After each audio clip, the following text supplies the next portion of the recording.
Posso começar? Pode, por favor. A diferença entre perícia e auditoria. Bom, a diferença a mais significativa é que a perícia é uma análise pontual, analisada uma coisa que é posta em juízo de uma maneira mais detalhada, eu diria que nem tão detalhada, é a exaustão. Ela é examinada a exaustão para oferecer às partes e ao juízo uma alternativa de decisão, uma fundamentação técnica para que o juiz possa dar uma sentença. Já a auditoria ela é de um escopo mais amplo.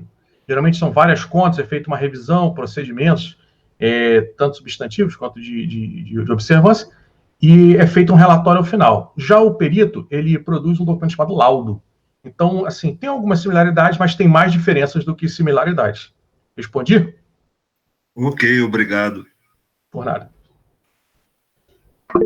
Fernando, eu soube que, assim, com algumas conversas que eu tenho, que o trabalho de perícia contábil é feito também por economistas, administradores, às vezes até advogados, e rola um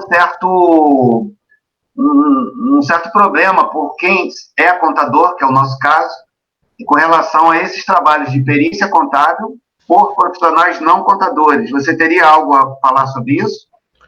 Bem, o que acontece, na maioria dos casos, é que as questões postas em juízo envolve o judiciário, quando a questão é bancária, a questão é financeira, ela envolve contas, envolve matemática, por causa do nome da nossa profissão, acreditam que o profissional para solucionar a questão seja um contador. Contador. Na verdade, não há reserva legal, não há uma lei, um decreto que diga que para fazer perícia financeira, perícia bancária, é o que a maior parte do nosso trabalho aparece no judiciário, haja necessidade de uma profissão específica. Pode ser um contador, um economista, um administrador, pode ser qualquer pessoa que saiba fazer o trabalho. Contudo, algumas coisas são exclusivas do contador. Elas estão no Decreto-Lei 9295 de 46, que regula a nossa profissão. Basicamente, perícia, auditoria e revisão de contas. Tudo que envolva conta, balanço, emitir opinião sobre o que tenha com contas, precisa ser contador. Não pode ser economista, não pode ser administrador. Onde é que mora essa confusão? O economista alega, já passei por isso, tanto como perito como assistente técnico. Assistente técnico é um outro termo que depois a gente toca mais à frente, que é o perito da parte, vamos dizer assim. Eu tenho o perito do juízo, que é quem é nomeado pelo juiz, e tem o perito da parte. Essas duas figuras atuam no processo. O economista, ele acredita que ele pode dar opinião sobre balanço. Só que opinião sobre balanço, pela lei, somente o contador. Isso é reserva legal, até que mudem a lei, é o nosso trabalho. Então, Luiz Antônio, respondendo a tua pergunta, qualquer pessoa pode fazer a perícia financeira, agora a perícia contábil, somente o contador. Fernando, pode falar, Tadeu, pode falar. Pois não.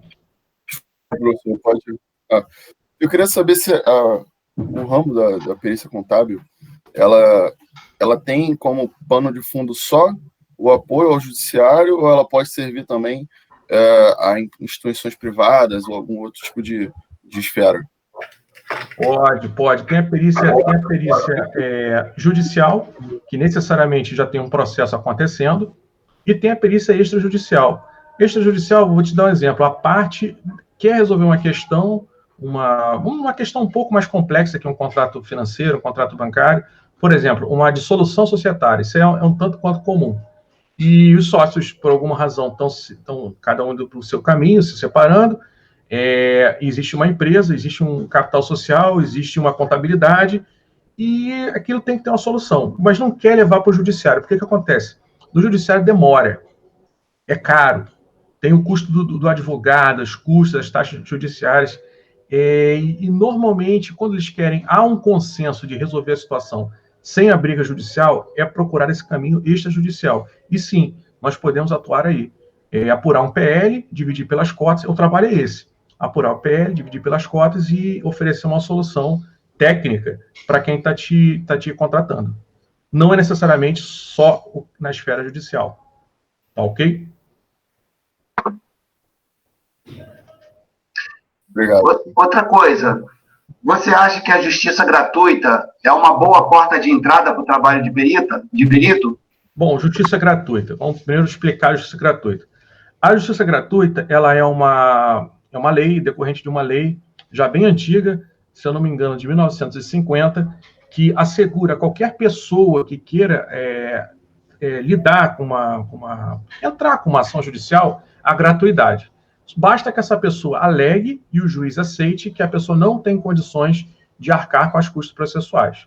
Bem, quase todas as ações financeiras, a parte que está lutando contra o banco, está litigando contra o banco, ela tenta pedir justiça gratuita, para não ter que pagar uma série de questões judiciais. Bom, se está certo, se está errado, isso é uma outra questão. A questão dos advogados, a questão ética, a questão moral. Se eles alegam quem precisa, quem não precisa, enfim. Eu sei que o efeito que chega para o perito é que o perito não recebe honorários nesse trabalho. Ele recebe uma ajuda de custo do tribunal que o nomeou. Eu, particularmente, eu só atuo em causas cíveis. Eu não trabalho com trabalhista, eu não faço trabalhista.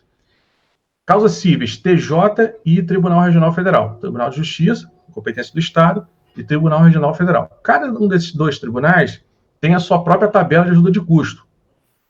Normalmente, quem se cadastra para atuar como perito vai começar a fazer as perícias de justiça gratuita. É o normal, é o caminho normal. A não ser que, por alguma razão, o profissional conheça alguém dentro do tribunal, tem um parente juiz que o vai, normalmente, o direcionar para perícias melhores. Mas isso não é o comum.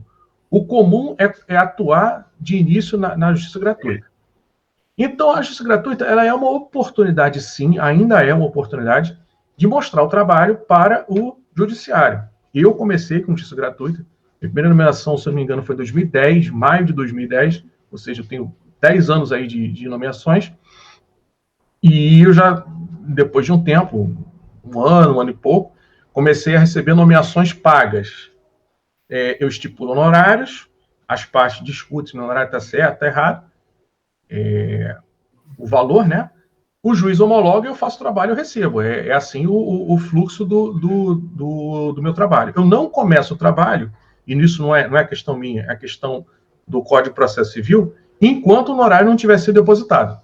Só começo a trabalhar depois que o honorário está depositado. Depositado onde? Não na minha conta, na conta do juízo, na conta do CNPJ do tribunal, aguardando o juiz dar um documento chamado alvará, liberando o pagamento. Mas o meu dinheiro já está garantido, vamos dizer assim.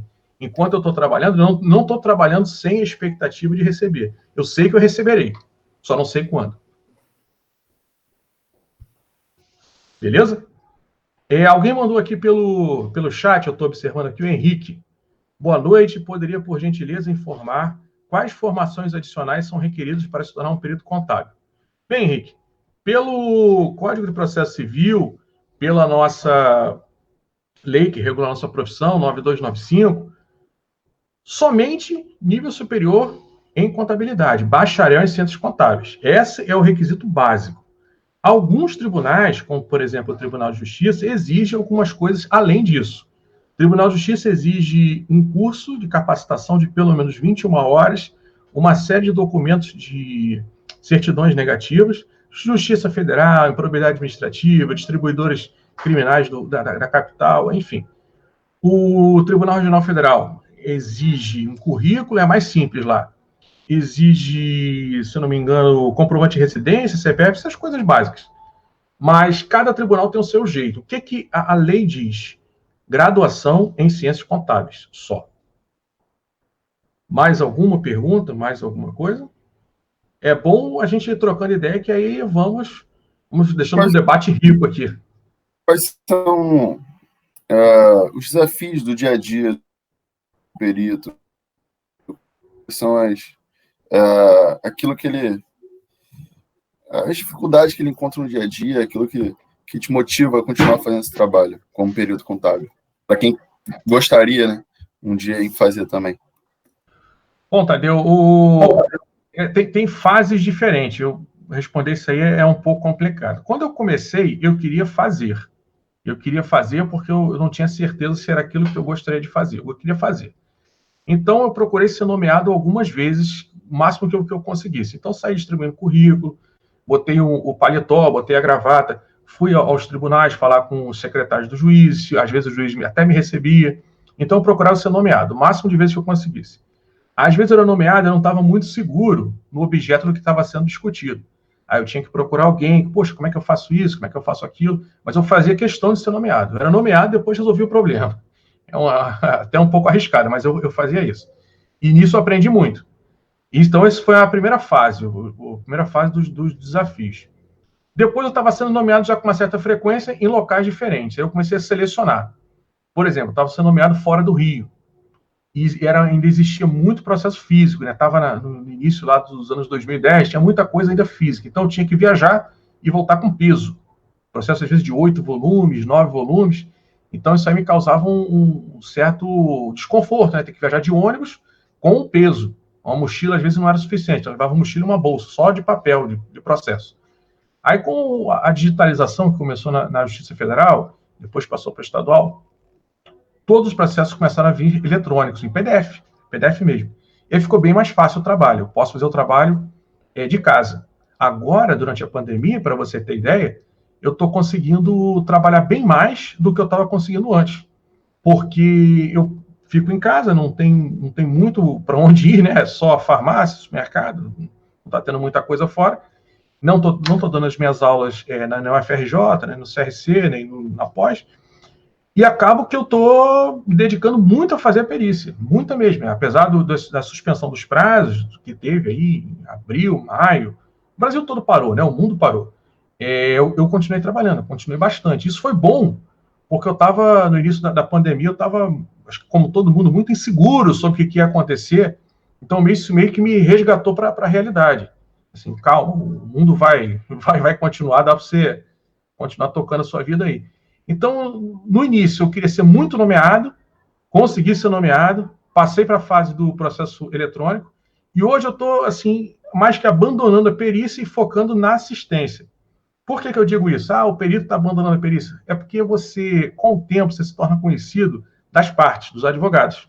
E surgem trabalhos remunerados, até melhor remunerados que o perito, para as partes. A parte quer fazer uma assistência técnica para contestar um laudo de um outro colega, ou então a parte quer cálculos para instruir um processo, uma petição inicial. Como é que funciona isso? Ele vai defender uma tese, mas ele não consegue colocar aquilo em números. Então, você estipula um honorário, você cria uma planilha para sustentar a tese jurídica do advogado. Esse serviço é um serviço bom, porque você faz, recebe, não é como o laudo, você tem que esperar o juiz homologar o seu trabalho.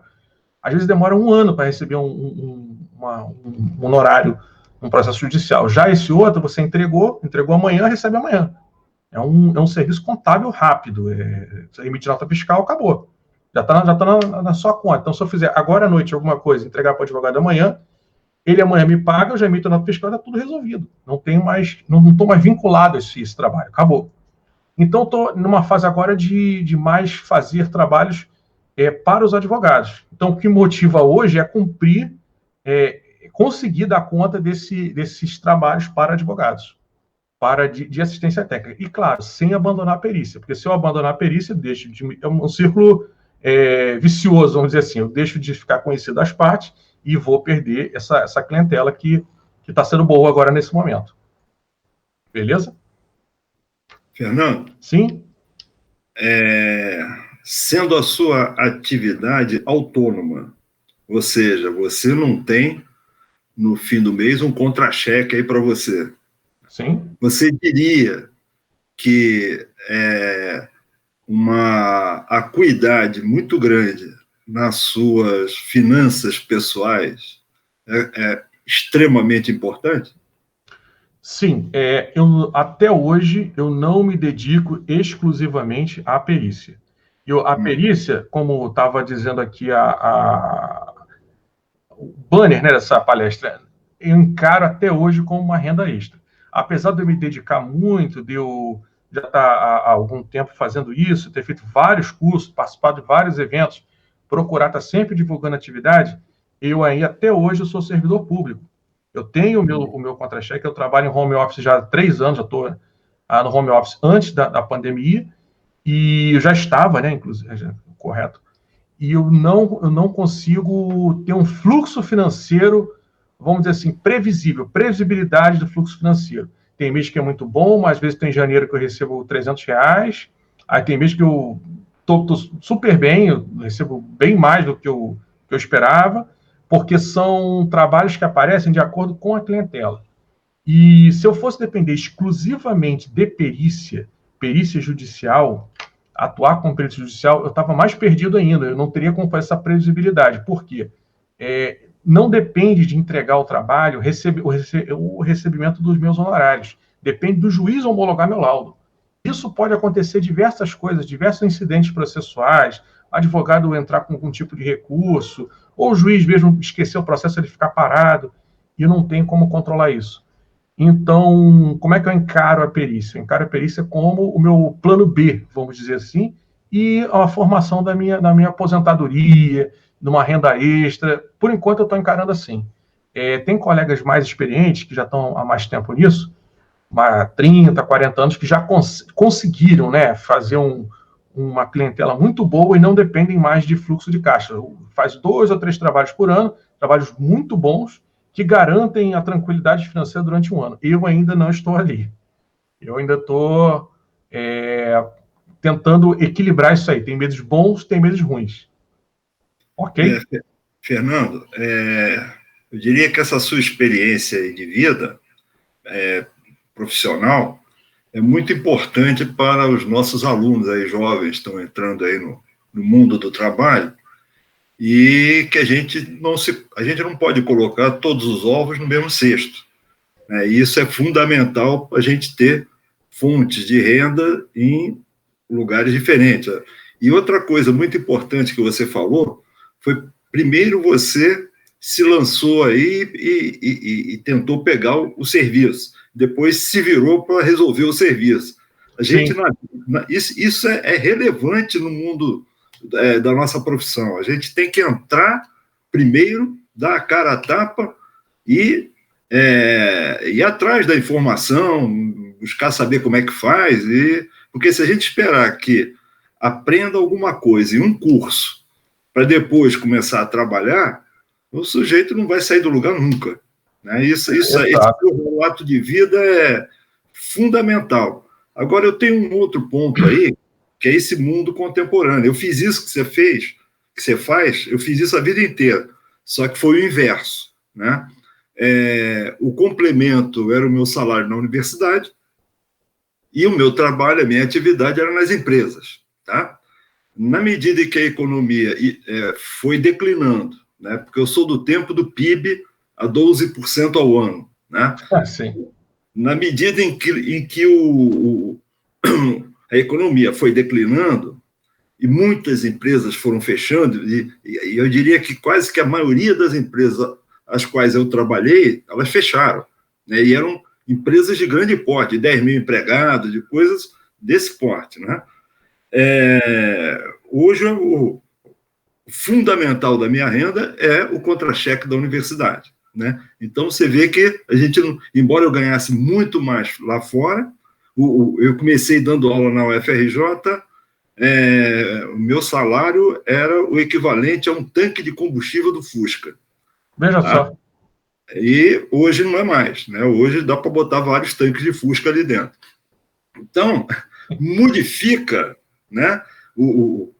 Essa é a verdadeira mudança de paradigma, ou seja, você está num determinado patamar e esse piso, ele é meio de areia movediça, cada hora você está, e se você ficar com uma bandeira de que a minha especialidade é essa, e eu só vou fazer isso na minha vida, em um determinado momento, o que vai acontecer?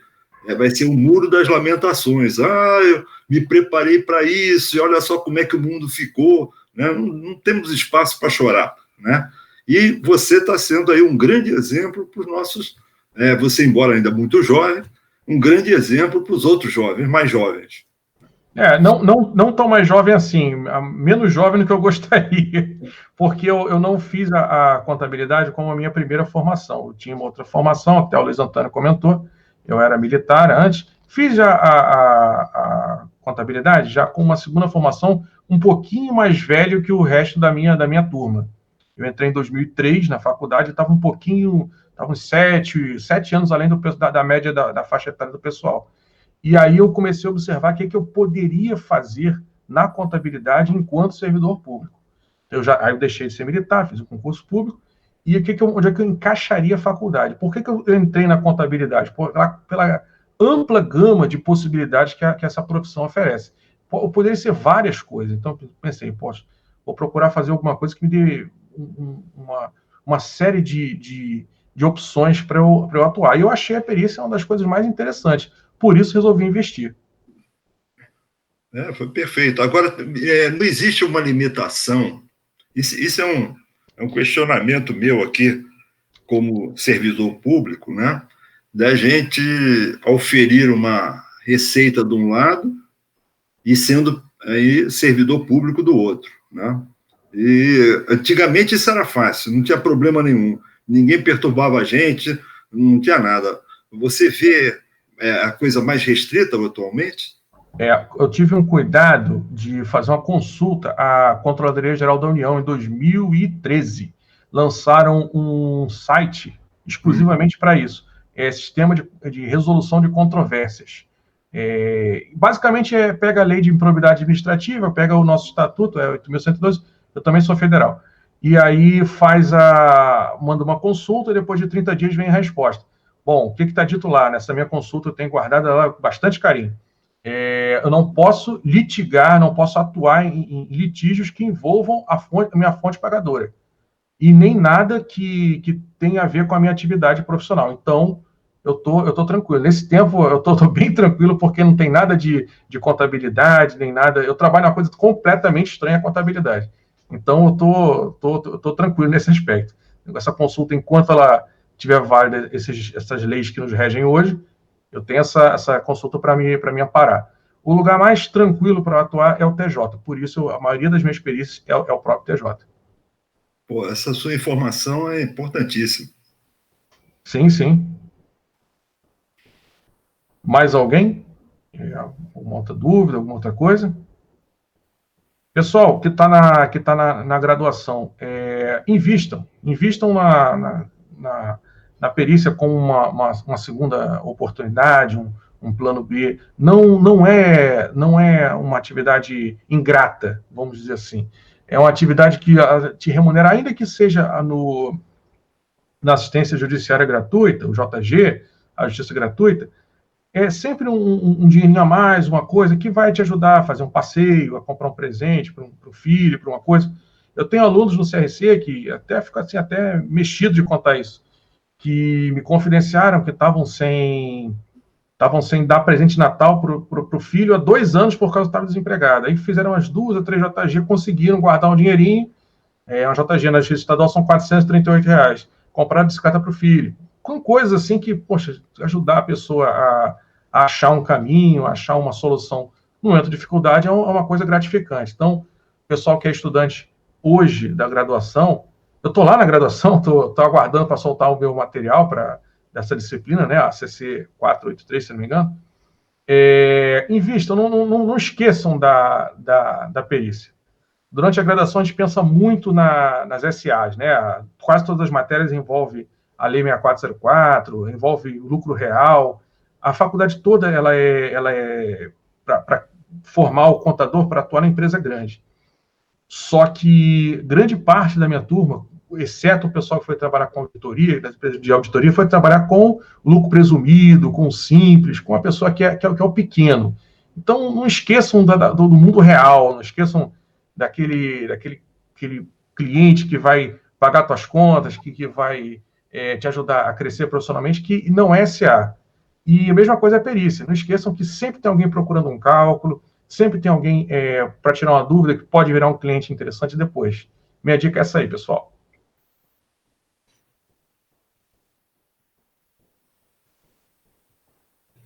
Mais uma, o Luiz Antônio, eu botei aqui no chat o meu contato, quem quiser me achar no Instagram ou no YouTube. Tanto no Instagram quanto no YouTube, agora estou um pouco mais lento, mas eu continuo fazendo para tirar dúvidas sobre perícia. Eu coloco pequenos vídeos rápidos, de dúvidas que chegam principalmente dos alunos. Então, se tiver alguma coisa, manda aí que a gente faz um videozinho, faz uma coisa breve, mas tentando responder a pergunta pontualmente. Ok.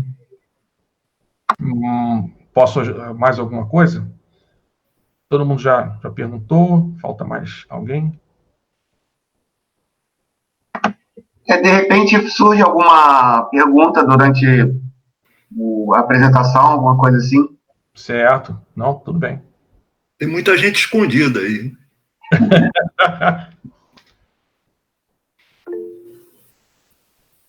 Chegou uma aqui no chat.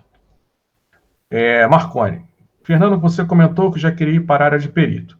Acredito que houve uma pesquisa da área pela sua parte, antes de ingressar. Assim que ingressou, era aquilo que você havia pesquisado? Superou as expectativas? O que mais gosta na área? Bem, Marconi, como eu comentei no início, eu estava mais focado em conseguir trabalhos. Eu queria fazer. Então, foi uma parte braçal, vamos dizer assim.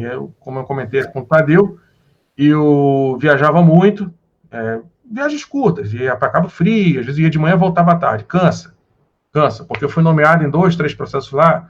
Se o processo fosse JG, eu nunca viajava só para um processo.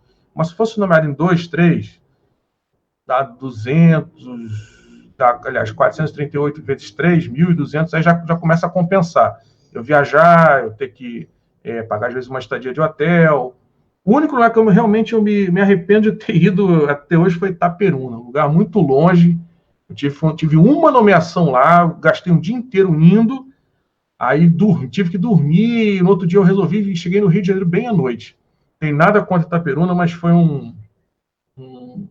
uma viagem cara, assim, não compensou financeiramente. Mas fora isso, todas essas cidades aqui no entorno têm uma carência enorme de peritos. Em fevereiro, foi o último curso que eu dei presencial, eu estive em Resende. Resende é uma cidade próxima daqui, 2 horas daqui, e falta perito lá. Eu estive lá na vara, lá no fórum lá de...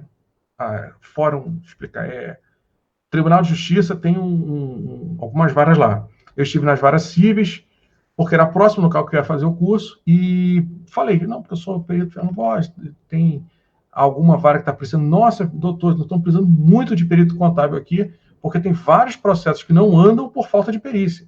Eu pensei, poxa, são só 2 horas do Rio. Se eu tivesse desempregado, eu pegaria um ônibus e viria aqui e distribuir o meu currículo. Na área do processo digital, isso é sensacional, uma oportunidade ótima. Então, no início, Marconi, eu trabalhei muito para começar a atividade, para pegar algum tipo de experiência. Depois, eu comecei a perceber que era diferente do que eu tinha imaginado. Eu imaginei que era um trabalho estritamente técnico, fosse somente técnico, o que não é. Tem muito da parte de relações humanas. É conversar com o funcionário do cartório, é conversar com a secretaria. A secretaria do juízo é uma parte... Uma vara, ela é dividida em 2 partes, cartório e a parte do gabinete do juízo. Então, tinha que conversar, está precisando de alguma coisa, qual a sua especialidade? Aí você explica, eu faço melhor isso, eu faço melhor aquilo, tenho experiência nesse assunto, não tem. Então, tem essa parte também de relações humanas que eu desconhecia da atividade. Além disso, falar com os outros peritos. E aí eu encontrei aqui no Rio uma associação, que eu depois acabei me associando, mas no início eu não era associado. Então, até me associar, começar a lidar com vários outros peritos, gente que já estava fazendo essa atividade há bem mais tempo do que eu, vamos dizer assim, eu bati muito a cabeça. Então, fiz coisas que não eram necessárias e deixei de fazer coisas que eram importantes. Superou as expectativas? Posso dizer que melhorou muito depois que comecei a dar aula. Quando eu comecei a dar aula, eu fiquei mais conhecido e comecei a ter mais trabalhos interessantes. Então, dar aula realmente foi uma coisa que, na minha vida, superou as minhas expectativas, assim. O efeito de dar a aula, acho que o Luiz Antônio, deve ter essa experiência na parte da educação financeira, o que mudou bastante, assim, me tornei conhecido. Foi basicamente isso. Então, é o que eu posso dizer isso. Superou a partir do momento que eu comecei a dar aula disso.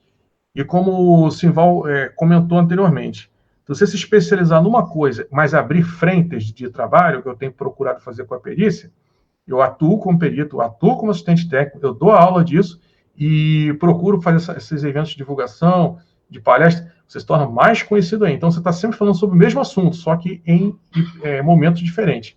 Isso, sim, superou bastante a minha expectativa. Respondi, Marconi? O que eu mais gosto da área. O que eu mais gosto da área é o que eu mais gosto na contabilidade. É a flexibilidade de diferentes coisas que eu posso fazer com o mesmo conhecimento.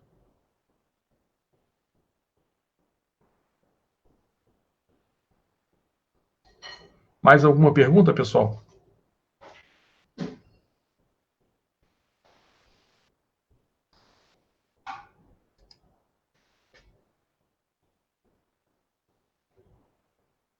Valeu, Marconi. Sugiro você entrar nessa área aí. Realmente é uma área boa, interessante. Interessante para atuar no início e se manter nela. Eu acho que eu vou me mudar para Resende, então, né? Eu pensei. Não, eu só estou falando de Resende porque eu fui dar um curso lá do CRC, um curso de 2 dias, e tinha uma janela de tempo, e era próximo ao local, quem conhece Resende, aquele centrinho ali de Resende, e eu pensei, poxa, é só vir aqui, distribuir, botar a gravata, botar o terno, vir aqui, são 5 varas, eu pensei, poxa, eu gasto o quê? 50 minutos, vou 10 minutos em cada vara, deixo o currículo, me apresento, digo que estou disponível, vou uma vez por mês lá, para algum processo físico que tem, e fico trabalhando de casa. Se eu fizesse, se das 5 varas, 2 me nomeassem, eu estaria com um trabalho para uns 2 anos, porque é o tempo que o processo demora. Aí a parte te conhece, aí os advogados de Resende começam a te ligar. Olha, Luiz Antônio, eu vou lhe dizer, eu sou de uma vara, sou fixo de uma vara de Petrópolis, que ela me dá tanto trabalho mesmo, não é remuneração, é trabalho, que eu estou dizendo assim, até o fim do ano eu tô ocupado somente com esta vara, que eu não me divulgo mais para não ser nomeado em outras varas. Mas é tanto trabalho, o juiz lá me nomeia com uma certa frequência, tem tantos trabalhos acumulados em curso, na fase de esclarecimento, na fase de laudo, que é bastante trabalho mesmo. Agora, o problema que eu estou te explicando é o recebimento disso. Não é assim, eu não vou receber tudo até o fim do ano. Tem coisa que eu tenho certeza que só receberia ano que vem. Então, isso aí tem que equilibrar com outra atividade que eu recebo na hora, que é assistência técnica. Entendi. Mas de qualquer forma, isso que você está me falando, assim, para quem está assistindo a essa sua apresentação e que visualiza entrar nesse mercado, é uma excelente informação. Sim, sim. A pessoa que se disponibiliza. Eu tenho uns conhecidos que foram, antes da pandemia, foram demitidos, e aí eles se reuniram da seguinte forma: racharam um tanque de gasolina, pegaram três retas, a BR-040 até a cidade de Três Rios, aquela que vai para a região dos Lagos até Búzios, outro dia, cada dia num sentido, e outro a Dutra. Os 3 foram distribuindo em todas as varas do caminho currículos para todas as cidades que tinha. Por exemplo, BR-040, Petrópolis, Itaipava, que tem fórum, Paraíba do Sul, Três Rios, todas as cidades foram deixando currículo. No outro dia, voltavam para o Rio no fim da tarde. E fizeram isso uma terça, quarta, quinta. No outro dia, foram todas as cidades da região dos Lagos. No outro dia, toda a parte da Dutra, eu não sei até que cidade eles foram. Eu acredito que eles foram até Itatiaia. Não lembro bem. Todos os lugares que tinha fora foram deixando currículo. Não tem ninguém sem trabalho agora. Estão todos trabalhando. Deixa eu tirar uma duvidazinha e depois você dá uma olhada que pintou uma pergunta agora no chat também. Uma perguntazinha antes. Algum juiz de fora do estado do Rio de Janeiro pode nomear alguém aqui no Rio de Janeiro para fazer esse trabalho? Por exemplo, Minas Gerais, um juiz lá pode me nomear para eu ser perito lá? Pode, mas é que ele depende do seu cadastro prévio no Tribunal de Justiça de Minas Gerais. Você tem que entrar lá e se cadastrar. Mas pode sim. digamos que eu conheça o juiz. Aí o juiz fala assim, não, pode deixar que eu te nomeio. Então não teria esse problema, digamos assim, se eu for já uma pessoa de confiança do juiz. Não tem esse impedimento, não. O impedimento seria que, como nós temos que ser contadores para executar esse serviço, teria que informar o CRC o exercício em outro sim, claro. Sim. Esse é o cuidado que tem. Eu até planejo fazer isso, porque eu identifiquei que aqui no Sudeste tem essa carência de peritos.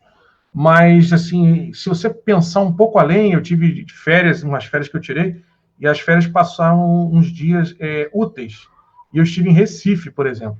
A ausência de peritos contábeis executando perícia lá é enorme. Então, é um mercado muito inexplorado. Eu imagino, no mestrado eu conheci o pessoal da região norte. Região norte, o pessoal nem conhecia a atividade. Então, quer dizer, se um dia eu pegar um avião e for a Manaus, por exemplo, me oferecer lá durante uma semana nas varas, procurar... Certamente eu vou ter muita nomeação, mas eu vou ter mais do que eu consigo executar. Então, vai me criar um problema.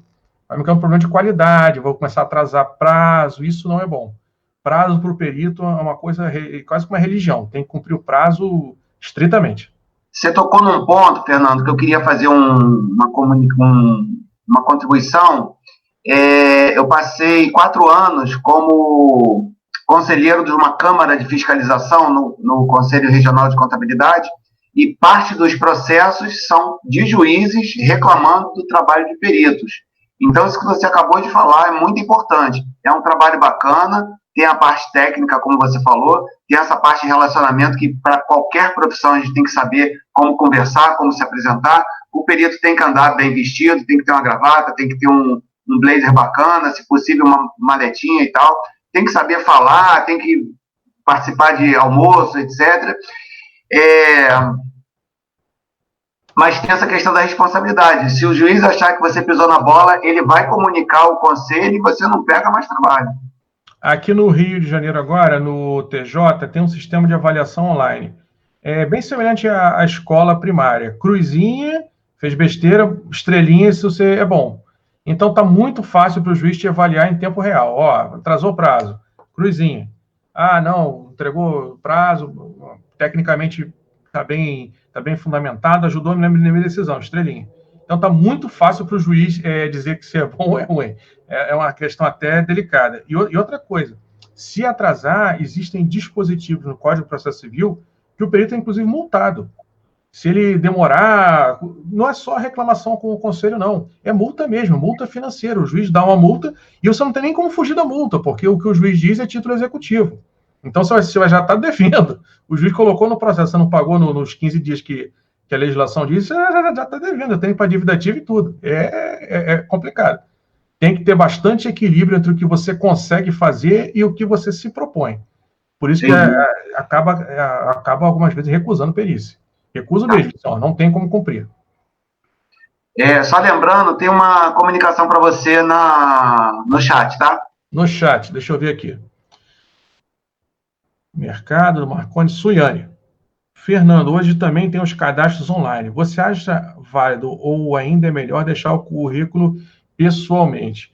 Bem, os cadastros online eles são válidos. Se não tiver no cadastro online, não tem nomeação. Para todos os tribunais colocaram algum tipo de dispositivo, uma resolução, alguma norma, dizendo que para fazer perícia tem que estar no cadastro, ou seja, não vai pegar só perícia paga, porque tinha aquela figura do perito que queria só fazer perícia paga.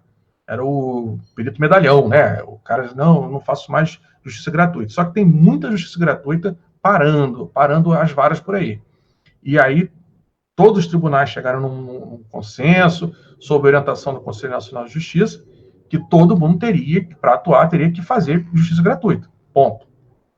Então, para trabalhar, para atuar, tem que estar no cadastro de justiça gratuita. Não tem mais alternativa, não tem escapatória.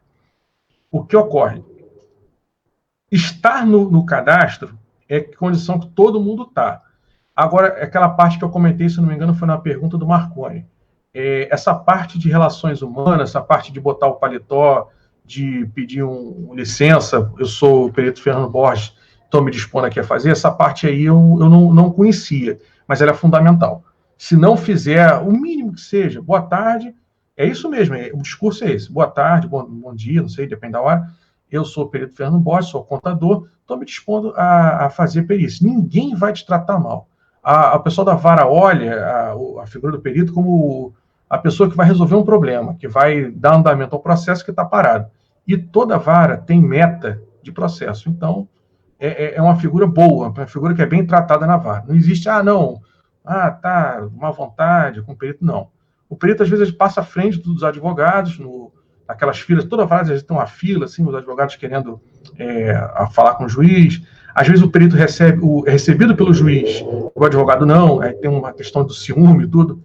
Mas, enfim, isso é a questão interna da vara, já passei por tudo isso.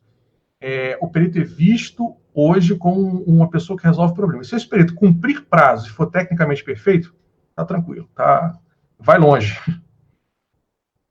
Mais alguma que eu possa ajudar? Respondi, Luiz Antônio?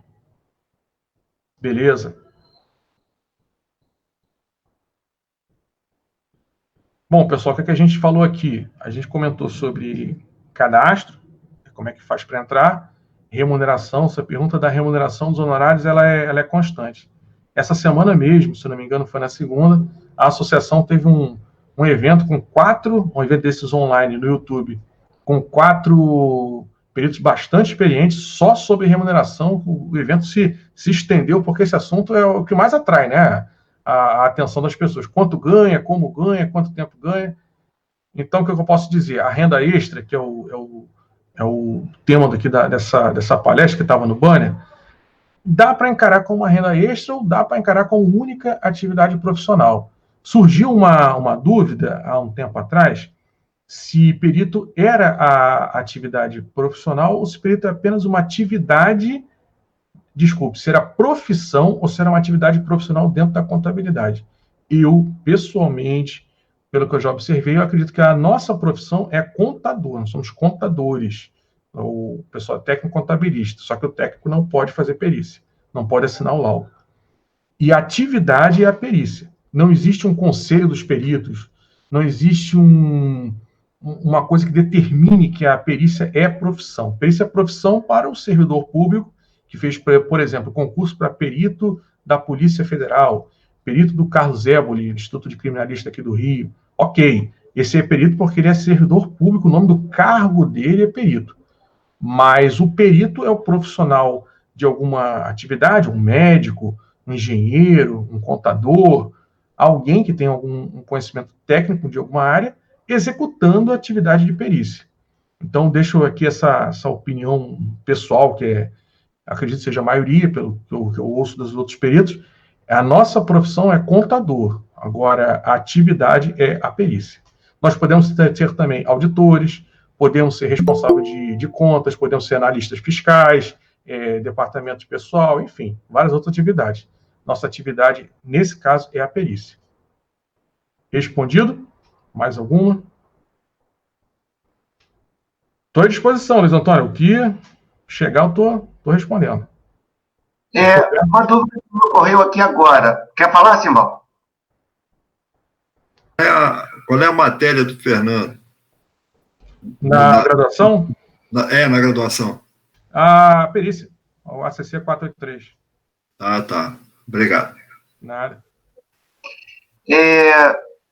Indo na direção contrária, tem algum caso que você conheça do contador ter sido rechaçado lá em outra profissão? Por exemplo, foi fazer alguma perícia que seria do economista, seria do administrador?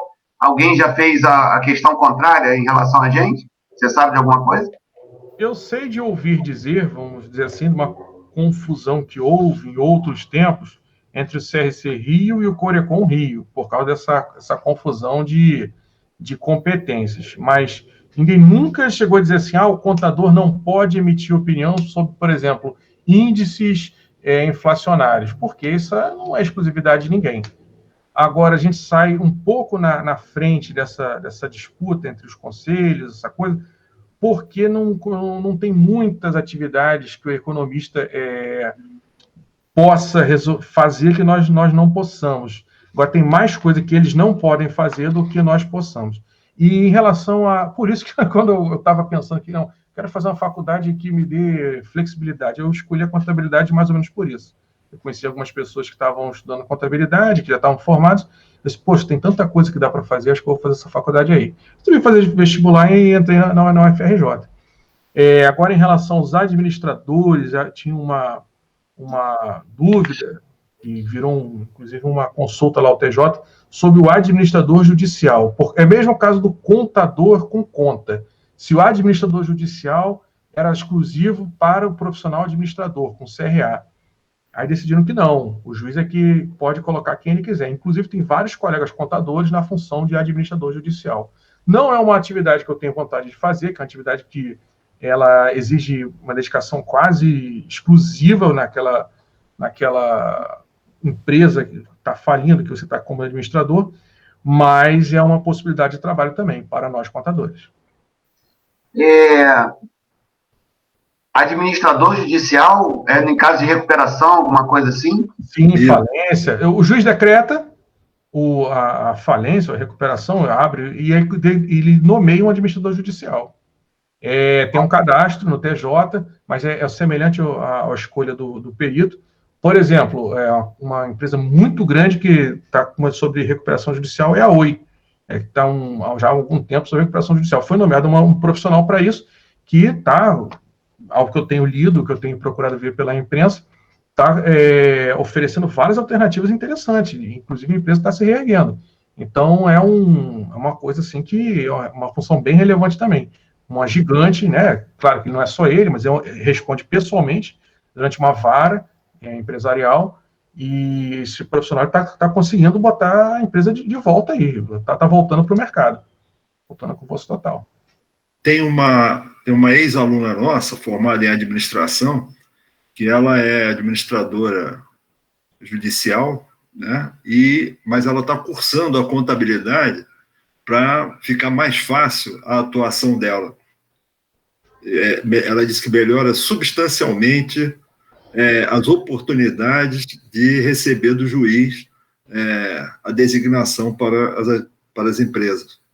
Sim, Sival, toda a recuperação judicial, apesar de não ser o nosso tema aqui hoje, ele passa pela análise contábil. Então, o administrador, ao apresentar a proposta para o juízo, e claro, para os credores, né, que a reunião nunca é só o juízo, são os juízes e os credores, ele vai dizer de onde é que vai vir o dinheiro, basicamente, a antiga doar, origem e aplicação do dinheiro, de onde vem, onde é que eu vou gastar.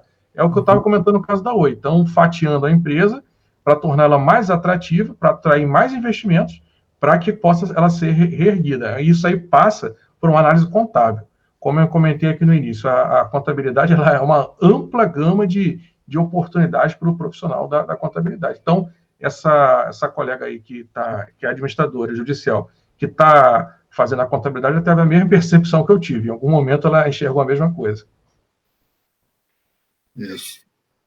Aqui, quais os tipos de perícia contábil que existem e qual a diferença do perito contador para o assistente técnico? Eu não sei se isso está programado para falar ou se você pode responder. Não, claro.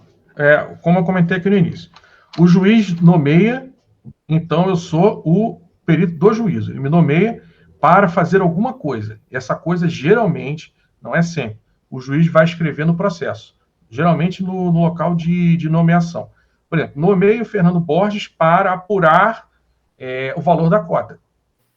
Cota empresarial da empresa tal na data tal. Por quê? Por algum motivo de dissolução societária. Faz falecimento, os sócios brigaram, alguma coisa assim nesse sentido. Então, nomeio Fernando Borges para isso, na data tal. Isso é um despacho de nomeação excelente, não fica dúvidas do que é. Essa é a perícia judicial. O assistente técnico, a parte que estiver litigando, que estiver brigando na justiça, ela vai procurar dar a opinião dela também. Só que o advogado não tem a competência técnica, ele não sabe fazer o cálculo, ele não sabe apurar o valor do patrimônio líquido, então ele vai procurar um profissional, e aí entra naquela pergunta que acho que foi o Tadeu que fez, se eu posso fazer extrajudicialmente. Pode fazer sim, mas também você pode atuar judicialmente, trabalhando para o advogado. É o assistente técnico, é o consultor, é o assessor desse advogado. Ele vai fazer um parecer de acordo com a tese do advogado, para tentar demonstrar para o juízo a verdade do advogado. Porque num processo judicial, cada parte está brigando pela sua verdade. O perito tem que encontrar a verdade, é complicado, ele tem que encontrar a verdade dos fatos e apresentar para o juízo um documento chamado laudo, onde está escrito essa verdade. Ó, apurei isso na data tal, por causa disso, disso e disso. Para chegar nessa conclusão, utilizei essa metodologia. E isso aí eu apresento para o juízo e para as partes. As partes vão brigar, cada um com seu assistente técnico, acho que está certo, acho que está errado, enfim. E cabe ao perito manter o seu ponto de vista ou concordar com os assistentes técnicos. Geralmente, o perito, quando ele divulga o laudo, né, ele apresenta o laudo, ele já está convicto da sua opinião. E, normalmente, ele não muda muito de opinião. Então, essa é a diferença entre o assistente técnico e o perito do juízo. E a segunda parte, Luiz Antônio, qual que era? Tipo de diferença. Tipo de perícia. Trabalhista, civil. Trabalhista. Trabalhista, o que eu não faço é vara do trabalho, reclamação trabalhista. A maior parte delas é verbas rescisórias. É basicamente isso. Com a reforma trabalhista de 2018, se não me engano, 2016, né? 16, a reforma trabalhista. Diminuiu muito a quantidade de perícias, porque os advogados passaram a fazer os pedidos em nome dos trabalhadores com mais cautela. Por que com mais cautela? Porque se o pedido ele for julgado improcedente, o advogado paga, a parte paga. Então, o que antes pedia-se quase como praxe, dano moral, na justiça do trabalho que eu estou dizendo, equiparação de paradigmas, hora extra, ausência de descanso semanal remunerado, agora só estão pedindo estritamente o que pode ser provado. Esse é um aspecto da justiça do trabalho que mudou muito a partir da reforma trabalhista. Então, as perícias trabalhistas elas deram uma diminuída, vamos dizer assim. Civil que eu faço muito. Toda a parte financeira, a parte contábil, prestação de contas, apuração de haveres, que é mais que a gente faz? Parte fiscal, aparece alguns trabalhos na parte fiscal. A empresa está sendo atuada pela Receita, sendo atuada pelo ICMS, pessoal que domina fiscal, pessoal de escritório, pessoal se dá bem nessa área, uma área boa. Eu, nessa área assim, fiscal, eu por não ter trabalhado no escritório com regularidade, eu sou mais devagar. Alguma coisa eu sei, mas eu, por exemplo, assim, eu já recusei perícia de área que eu não conhecia. ICMS, substituição tributária. É uma coisa bem específica, um pouco mais difícil, que eu não tenho competência, não vou fazer, recuso a perícia. Tem bastante trabalho sobre... Quem for na parte fiscal tem bastante coisa. Agora, com a pandemia, recuperação judicial vai ser uma coisa que, com certeza, vai ter centenas de trabalhos. Várias pessoas quebraram e estão levando para a justiça, os credores estão protestando, estão pedindo a falência. Com certeza vai ter muito trabalho de recuperação judicial, de falência, nesse sentido. Pessoa recém-formada vai tá recebendo esses trabalhos aí, com certeza. Bom, qual delas você acha que é mais fácil para a pessoa começar? Estou assistindo a sua apresentação, estou empolgado. Qual é mais fácil para entrar? Perícia bancária, o que mais tem. E com agora a pandemia, sim, financeira, bancária. Gente deve o cartão de crédito, bola de neve, não consegue pagar o cheque especial, financiamento que foi por juros exorbitantes. Recentemente eu peguei 3 contratos com juros ao mês de 22%. É uma coisa assim que quem faz um raciocínio, 22% ao mês é impagável. Assim, não tem como você, uma parcela de 12 vezes, pegar R$1.000 de crédito e pagar 12 de 200, não mais, até eu nem lembro mais a parcela. É um valor absurdo. E, bom, fazem isso. E a pessoa nem pensa sobre números, a pessoa quer o dinheiro e depois acaba indo, não consegue pagar, o advogado capta esse cliente e leva a questão para o judiciário. Enfim, perícia bancária tem muito e vai ter muita coisa em breve. Então, quem quiser aí estudar um pouquinho de Excel e matemática financeira para atuar nessa área, tá tranquilo. Tem bastante coisa aí para os próximos anos. Mas muita coisa mesmo, assim, num nível que até que alguém, tipo um tribunal superior, chega e fala, vamos fazer uma repercussão. Repercussão é o seguinte, é uma decisão que vincula todos os tribunais. Então, até que alguém faça alguma coisa, para tudo, e a partir de agora vai ser isso. porque tem muita ação. E realmente, quem quiser, não, quero ver se eu gosto da área, aprende um pouquinho de bancária. Perícia financeira, perícia bancária. Domina a tabela price, domina juros, atualização monetária, que certamente vai ter muito trabalho nesse sentido. Qual o prazo médio de cada processo que você, não sei se você já fez esse levantamento. Já. Pegou o laudo. Quanto tempo? Laudo para receber, depende da vara. É a vara que eu tô trabalhando hoje. Não, só de entrega do laudo, o prazo do seu trabalho. Pegou, levou para casa, entregou. E depois que entregou, para receber. Vamos responder para quem vai começar, para o JG. JG de Justiça Gratuita. Você foi nomeado perícia bancária, você recebeu aquele e-mail, atualmente as nomeações elas vêm por e-mail, não é mais oficial de justiça. Antigamente vinha a pessoa à sua porta com uma intimação. Primeira vez que eu fui oficial de justiça na minha casa, eu fiquei bem nervoso, achei que eu ia ser preso, mas não, estava sendo nomeado. Você recebe um e-mail, você tem 5 dias para dizer se aceita ou não aceita, do momento que você acessar o processo. Aceitou. Começa a contar esse prazo do professor Luiz Antônio. Vamos dizer assim, você faz a proposta de honorários, recebe o prazo para fazer 30 dias para fazer o laudo, mais ou menos são 30 dias o prazo de produzir esse laudo. Produz o laudo, protocola o laudo, as partes pedem esclarecimentos. Você para de atuar nesse processo de 90 a 120 dias. É um prazo razoável para pensar em receber honorários. Pode ser mais, pode ser menos. 90 a 120 dias está razoável, é uma faixa boa. Ok? Já chegou à conclusão da hora de trabalho, mais ou menos? A minha hora de trabalho eu tenho bem definida porque ela faz parte da minha proposta de honorários.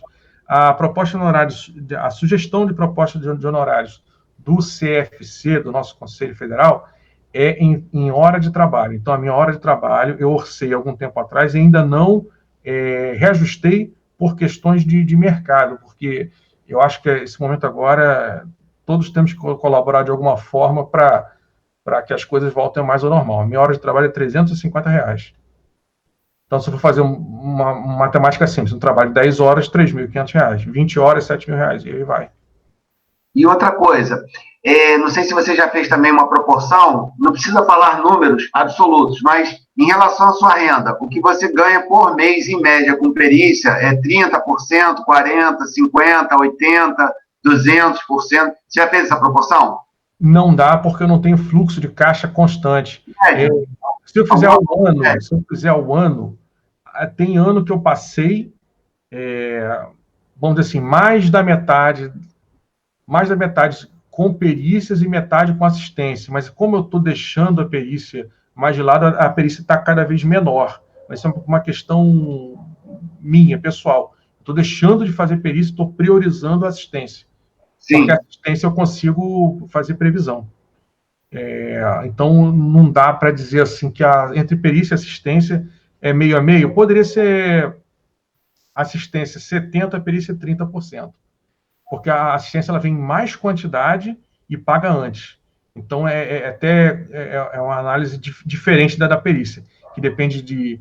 Uma perícia paga, ela não recebo antes de 6 meses, todo o processo. Porque, via de regra, toda perícia paga, as partes contestam os teus honorários no início para ganhar tempo.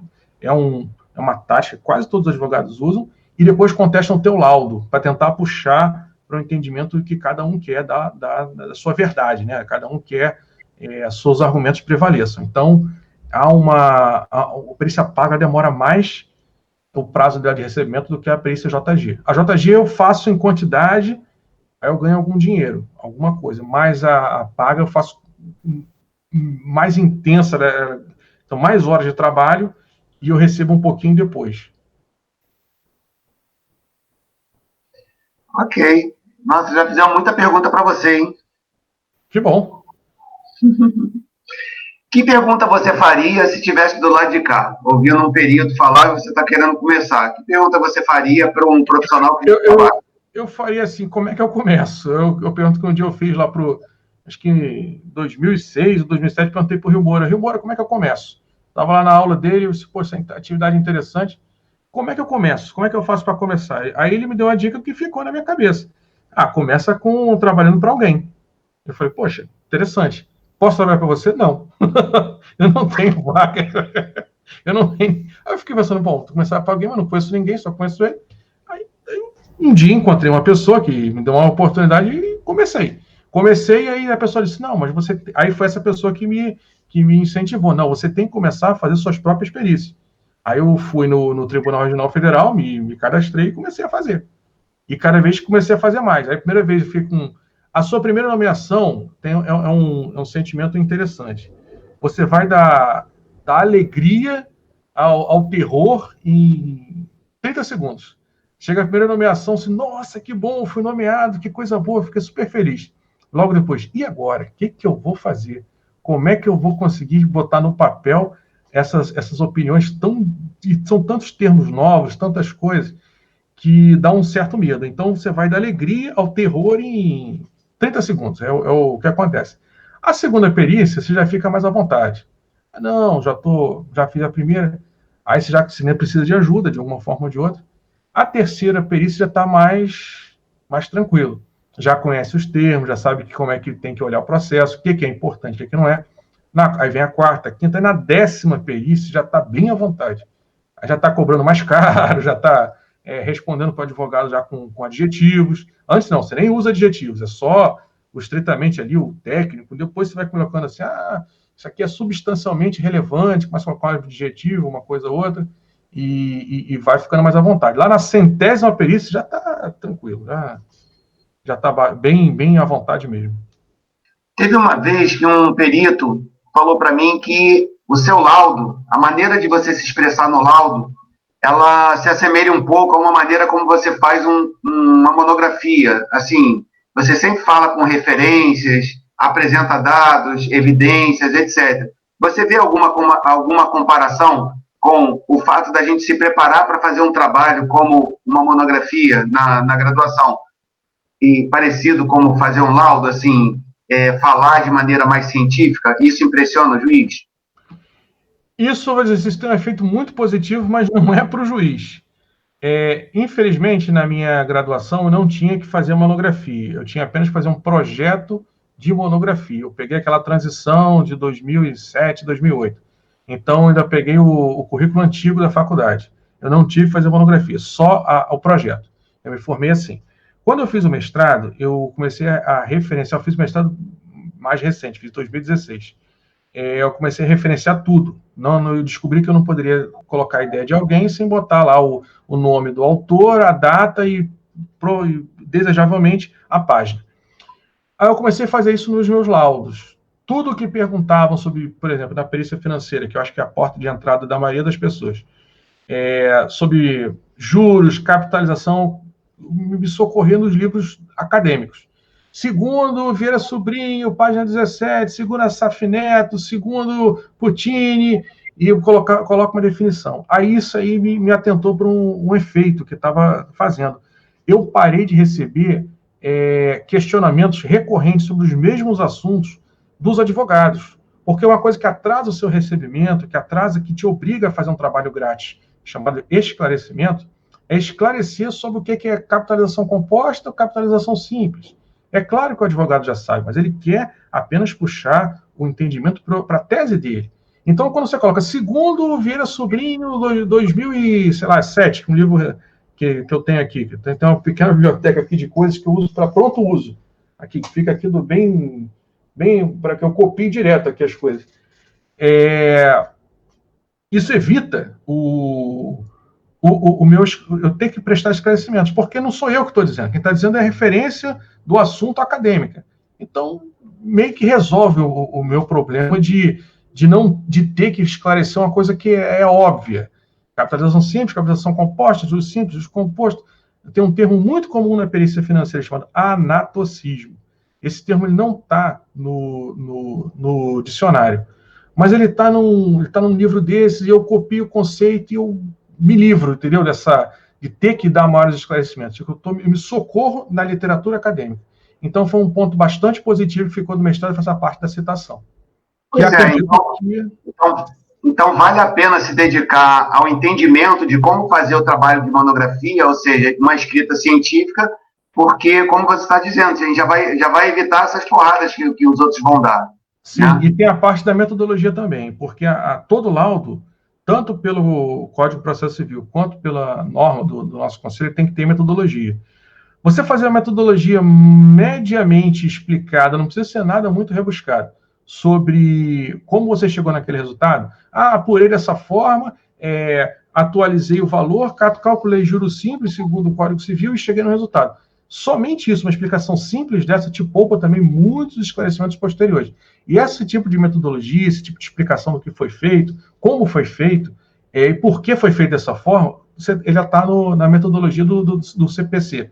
Aliás, do CPC e do TCC, do Trabalho de Conclusão de Curso, né, que todo mundo agora da faculdade tem que fazer para se formar. Isso. Outra coisa, pessoal, quem tiver interesse nessa área acadêmica de perícia, é uma área pouquíssimo explorada. Eu já consegui publicar algumas coisas nessa área. Ano passado eu não publiquei nada, estava trabalhando demais, perdi prazo desses eventos. Há muito mesmo espaço para publicar, tanto quem está na fase ainda de graduação como de pós, sobre perícia contábil, perícia financeira, e há vários eventos que abrem oportunidade para publicar nesse sentido. Porém, pouquíssimas pessoas se interessam e apresentam trabalhos para avaliação. A auditoria sempre aparece coisa. Foi um evento já que eu era um de perícia, eram 7 de auditoria apresentando. Então, eu era o único de perícia. Um evento, inclusive, da UFRJ, acho que foi 2017, lá na PUC, Radconte. Só tinha... o nome da área era auditoria e perícia. Foi um trabalho de perícia e 7 de auditoria. Auditoria é uma coisa que esse pessoal sempre produz, um trabalho, uma coisa.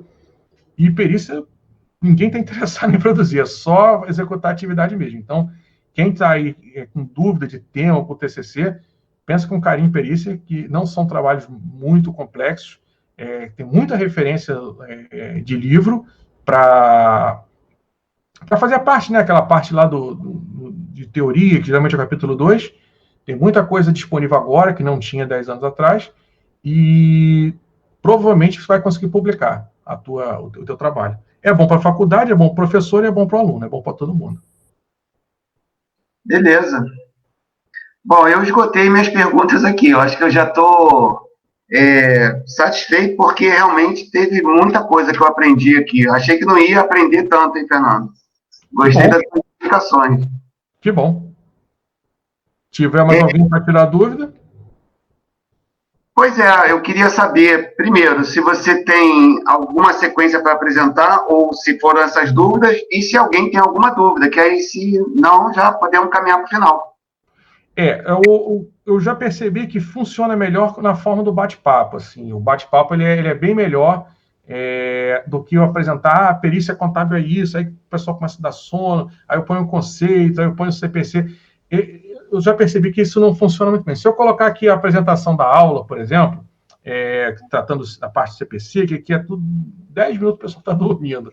E se no presencial já é complicado, na internet ainda, poxa, é mais complicado ainda. Então, o bate-papo funciona melhor. Porque durante o bate-papo, por algumas vezes, eu inseri o conceito do CPC, falei que tem que ter... Acabei de falar, por exemplo, agora, do artigo do CPC que fala sobre metodologia, comentei no início sobre que o perito pode ser responsabilizado, sobre a questão do prazo, sobre a qualidade do trabalho. Falei que eu já falei que não tinha competência técnica, no caso lá do ICMS, substituição tributária, e recusei o trabalho. Então, funciona melhor assim, do que botar uma apresentação aqui no PowerPoint, que o pessoal vai certamente dormir, desligar a câmera e vou pegar no sono rapidamente.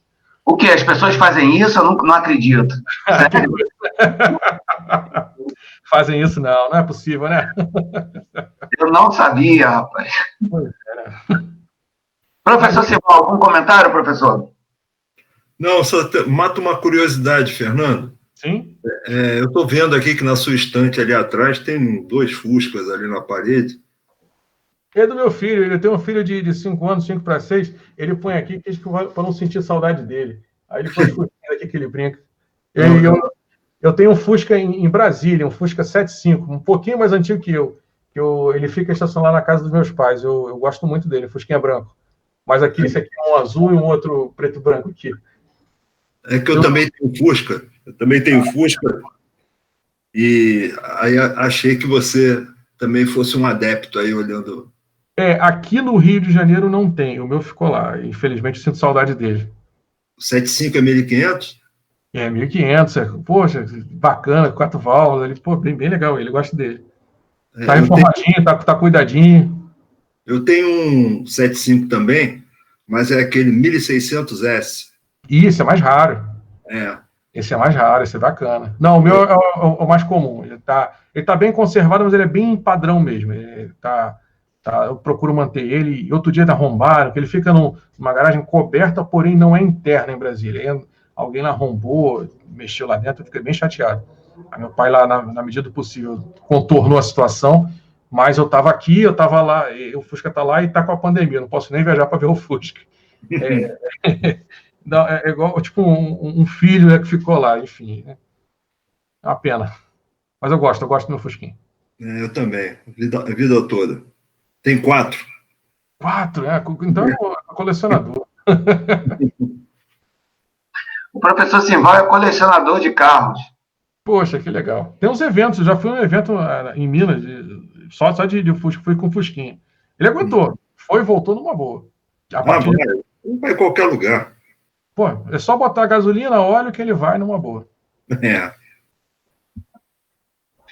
Bom, se ninguém tem mais perguntas, eu vou caminhar para o final. Beleza? Tudo bem. Bom, então eu quero finalizar agradecendo o compartilhamento do seu conhecimento, Fernando. A perícia é um assunto que me interessa bastante. Eu acho até que por isso que a professora Márcia pediu para você fazer o estágio comigo. Eu lembro que na época do mestrado, que eu fiz o mestrado com ela, eu cheguei a comentar que eu gostava desse assunto. Não sei se você conhece Osmar Guimarães, é um perito. Foi ele que me deu a chance. Eu comecei no escritório dele. Eu tive uma vez 1 ou 2 trabalhos de perícia e foi com ele que eu me consultei também. E, na verdade, foi até ele que me incentivou a ser conselheiro do CRC. E eu tenho muita admiração por ele. Ele passou um tempo na AMAN também, ele quase ia ser oficial do Exército. Então, eu tenho muita intimidade com ele, digamos assim. E sempre que eu tenho qualquer coisa no conselho, eu entro em contato com ele para agradecer. Então, foi com ele que eu fiz os meus 2 trabalhos de perícia. Achei bem bacana. Um trabalho, assim, extremamente técnico e cheio de questões. Por isso que eu te falei essa questão aí de como se você apresentar um laudo de uma maneira científica, você diminui, né, as contestações, como você falou. E eu estava pensando, quando eu disse isso, na questão da apresentação mesmo. Hoje em dia, pelo mestrado e doutorado, eu mudei a minha maneira de falar. Né? E facilmente eu contesto um argumento porque a pessoa fala o que quer, o que o coração está sentindo, e aí você pergunta, ok, como é isso, contextualiza, dá exemplo onde estão os dados, e a pessoa se perde. Então, o discurso científico, ele não é só para o meio acadêmico, ele é para que você se expresse com maior veracidade, de maneira evidente, que você possa comprovar, etc. Então, eu penso que o trabalho de perícia será melhor feito se você usar a metodologia científica. Por isso, eu fiz a pergunta. Eu quero agradecer também ao professor Simval, que nos brindou com a sua presença, como sempre. Queria lembrar a todos que na semana que vem o professor Simval vai fazer uma apresentação para a gente sobre metodologia científica, até por isso também que eu fiz essa pergunta, a maneira de se expressar no TCC ou a maneira de se expressar na dissertação de mestrado, na tese de doutorado. Assim, acho que promete bastante. O professor Simval tem muito conhecimento, o doutorado dele foi em pedagogia, então tem muita coisa que ele pode agregar para a gente. Então, professor Simval, muito grato pela sua participação. Aos alunos de perícia e de finanças pessoais, e também ex-alunos que eu tive, cheguei a convidar, não sei se algum dos presentes é da lista de ex-alunos, mas eu cheguei a convidar. E também é possível que alguém de fora da UFRJ possa ter participado, eu não fiz esse controle, mas eu coloquei o convite no Facebook e no Instagram justamente para chamar pessoas de fora. Então, eu quero agradecer mais uma vez a presença de vocês. Fernando, realmente muito grato pela sua participação. Eu lembro que você aceitou de primeiro, então isso é muito bacana da sua parte, tá bom? Muito grato, uma boa noite a todos. Se você quiser se despedir, as últimas palavras serão as suas. Agradeço a oportunidade. Peço, por favor, que me envie o link da semana que vem do professor Simval. Tenho interesse no assunto. Agradeço mais uma vez a oportunidade. Agradeço a quem prestigiou essa reunião virtual. E deixo aqui o meu contato no Instagram, no YouTube, para quem quiser me encontrar, @perito Fernando Borges, para mandar dúvidas, para mandar sugestões de temas, que eu vou, na medida do possível, respondendo através do vídeo. Muito obrigado, até logo, até semana que vem, que eu vou estar aqui também nessa palestra virtual. Muito boa noite a todos e até a próxima. Até a próxima.